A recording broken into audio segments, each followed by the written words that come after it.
Hey folks, it's Dr. Brad Semp here, aka the Busyness Doctor. I'd like to welcome you to the Busyness TV show on busyness.com. This is the show dedicated to helping you to get out of busyness and get down to business. Now, today's show is brought to us by Extreme Business Makeovers. Extreme Business Makeovers is an event put on every April in Orlando by master marketer and networker Tom Scott. I'd like to invite you to come join Tom and I next weekend here in Orlando for the Extreme Business Makeovers event. It's an event that I spoke at several years ago, and I now attend each and every year. It's a family of people. Awesome information to take your business and you personally to the next level of revenue generation and just personal success. So check them out right now at extremebusinessmakeovers.com.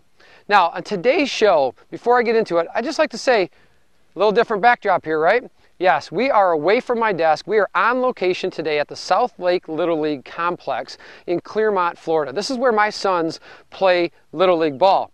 Now, in just a few hours from now, this whole complex is going to be hopping with hundreds of children and even more parents who are struggling in their busy schedules to get children here on time for 6 o'clock games.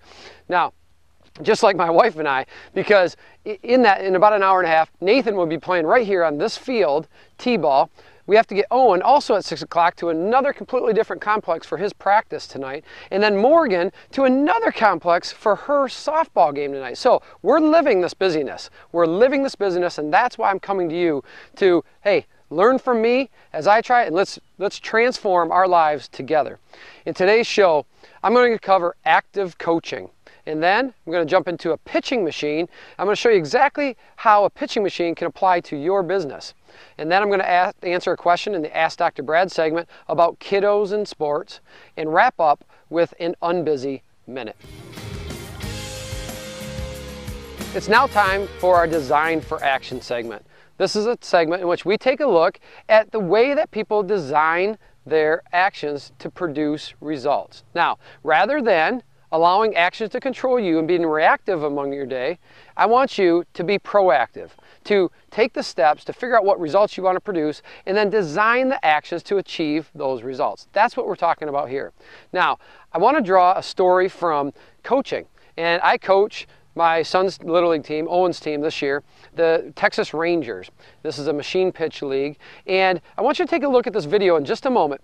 But the point is in anything you do, whether it's in business, whether it's at home in your family life, whether it is coaching, there are always ways that you can look to design your actions in a more efficient, effective, and enjoyable manner.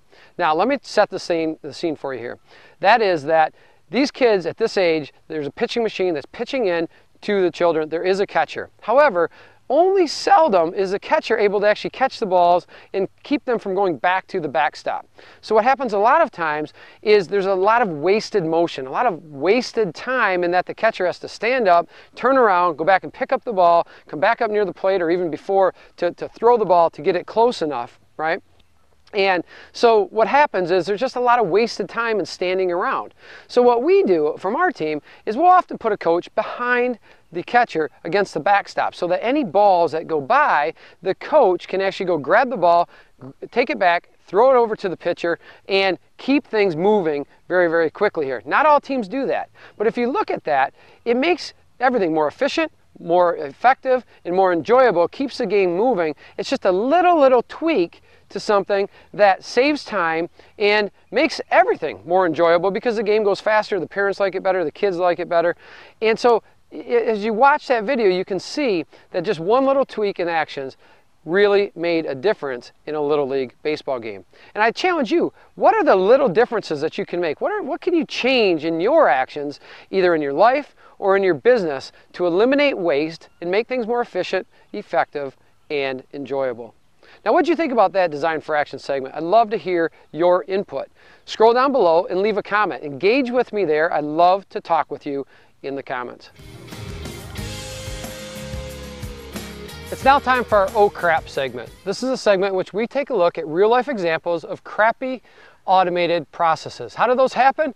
It's when we have processes that are crappy and then we try to automate them to improve them, but instead all we create is crappy automated processes. Now, I want to show you something here from a pitching machine. This is a pitching machine that you use in Little League at times, and it's to automate the throwing, right, of a baseball. So instead of having coaches pitch into the children, into the boys and girls, and have, you know, the variation in the throws all over the place, they try to automate the pitching to get more consistent balls to hit for the boys and girls. Now, with the pitching machine, the way it works is this. You set it up, you line it up, you spike it into the ground. There's a whole bunch of different variables here that on the ground here that you can't even see to set the speed and the height.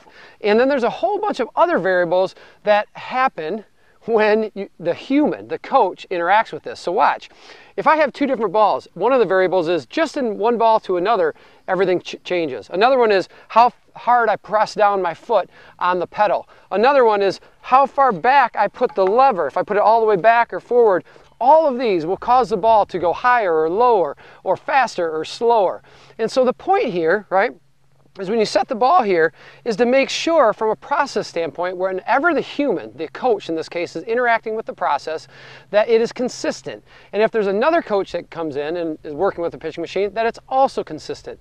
Unfortunately, that is not what happens here in Little League. What really happens is I could get this all set up and dialed in for me, it throws perfectly, and then another coach from the other team comes out and it doesn't throw well, and he will, or she will change it all around, and then I come out again and I have to change it all back again. Think about all the wasted time there in this crappy automated process that we have. When it's just totally sabotaging the exact purpose of the pitching machine. So for your business, think about that. How can you automate your processes and do so in a way that anytime that you have human involvement, yourself or another employee or somebody you're delegating to make sure that those people are interacting with the process in the same consistent way, making sure that the results that are produced are also repeatable and consistent. So take a look at this. There it is. Now, I didn't have the foot pedal down, so it didn't throw it very far, but hope you enjoyed that. Think about how this can apply to your business and comment below. I'd love to hear what you think about the pitching machine. It's now time for our Ask Dr. Brad segment. This is a segment in which you ask questions and I answer them. Now, just a reminder, you can ask questions by visiting busyness.com and looking for the Ask Dr. Brad icon. Click on that and submit your question. If your question is selected for one that I answer here on air, you will receive a special gift valued at $497. Right now, that gift is free lifetime access to our Entrepreneur Cash Map package. Now, that Entrepreneur Cash Map package or course consists of 13 individual Cash Map courses, a high value, something that you will enjoy. Now, today's question comes from KS in Myrtle Beach, South Carolina. Kay, thank you very much for your question. You are going to receive a free lifetime access to our Entrepreneur Cash Map course. Here's Kay's question. I have 3 children ages 6, 8, and 10, and they are all involved in sports. I'm so busy trying to get them to practice in games. Do you have any advice to help make it easier and make me less busy? Absolutely awesome question, Kay. This is right up my alley because, as you know, we have 5 young children and 3 of them are also playing sports right now. And I'm going to give you 3 pieces of advice. I'm going to give you one prior to leaving for the game, and then after the game. 3 things that can help you do this, right? And it doesn't matter whether it's baseball or basketball or lacrosse or cheerleading or football or whatever it is, right? Whatever sport. So prior to leaving, one of the things is pre-plan and pull out your child's practice clothes or game clothes. I know we personally have wasted so much time where all of a sudden we can't find a sock, right? We can't find a baseball sock, and we were on time, now we're running 10 minutes, we've lost 10 minutes and we're running right on time or even late. So pull all that stuff out in the course of your day or even the night before, set it aside, put it at the end of their bed, bring it downstairs and put it on the dining room table. Do something so that you know that their uniform or their practice clothes are out and about. That's number 1. Number 2, when you're leaving for the game, now this may seem obvious, but it's just so hard and difficult. We struggle with this as well. Leave enough margin.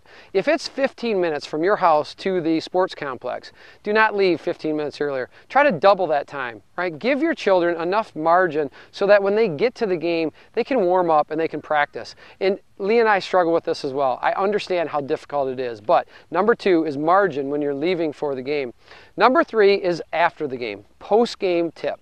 The post-game tip is make your child responsible for their own bag and equipment. Do not carry it for them. Make sure that anything that they use in their game, if it's baseball, their glove, their cup, if they're a boy, their hat, put it in the bag, their helmet, their glove, it's in the bag. Absolutely, because now if it's in the bag and you train them that they put it in the bag and they carry their bag to your vehicle, then you know that next time when you leave, it all should be in there. And just as a little check, I always make sure now with my kids before I leave, I say, hey, it's your responsibility, go check your bag. Now 99 out of 100 times the stuff's in there because we've trained them at the end of the previous game to put it in there. But those are the 3 tips that I have to make your life less busy when it comes to children in sports, or as I call it, kiddos in sports, okay? Thank you very much for your question. I'd love to hear from other people, other viewers. Do you have any tips when it comes to kiddos in sports and getting them to games and practices? Scroll down below and leave a comment. I'd love to engage with you there. And just a reminder that you can also ask me a question by visiting busyness.com. Looking for the Ask Dr. Brad icon, click that, submit your question, and we're going to select questions at random. And if I answer yours, you'll receive a free lifetime access to our Entrepreneur Cash Map course. It's now time for our Unbusy Minute. In this segment, I'd like to talk about enjoyment and the importance of enjoyment on being unbusy. That's one of the keys to living an unbusy lifestyle. Now, I've sat right here on these bleachers here like many other parents. And unfortunately, whether I'm sitting here or whether I'm coaching, I find many instances where the children who are on the field behind me here are not enjoying what they're doing. Many times, the parents are forcing them to play baseball or to play t-ball or to play softball, and they don't want anything to do with it. That's not fun. So imagine putting yourself in the child's perspective. Is that busyness that they're in? Or is it enjoyable? Is it unbusy to them, that they're having fun and they're playing, right? I can tell you, it's the busy work to them. They don't want to be here. And the same thing goes for you in your life and in your business. Find stuff that you enjoy. When you put yourself in enjoyable positions, in enjoyable work, it's not work. It's fun, and it's you living an unbusy lifestyle. So that concludes our show for today, folks. I hope that you enjoyed this episode of the Busyness TV show here on location at the South Lake Little League Complex in Clermont, Florida. We're looking for additional unbusy places like this. That means places that are busier than heck normally, but that I can get in there, I can slide in at an unbusy time. So if that's you, if you own a restaurant or you have any other ideas that you'd like to host the Business TV show, contact me by visiting busyness.com and looking for the contact link. Submit your request to us and my team, or I will grab that and get back to you. So thank you very much for watching this episode. I'd like to remind you to register for show notifications and updates of the Busyness TV show by visiting busyness.com or by going to iTunes and subscribing to our video podcast. I'm Dr. Brad Sepp. I look forward to seeing you next week right here and every Thursday thereafter at busyness.com. Take care and bye-bye.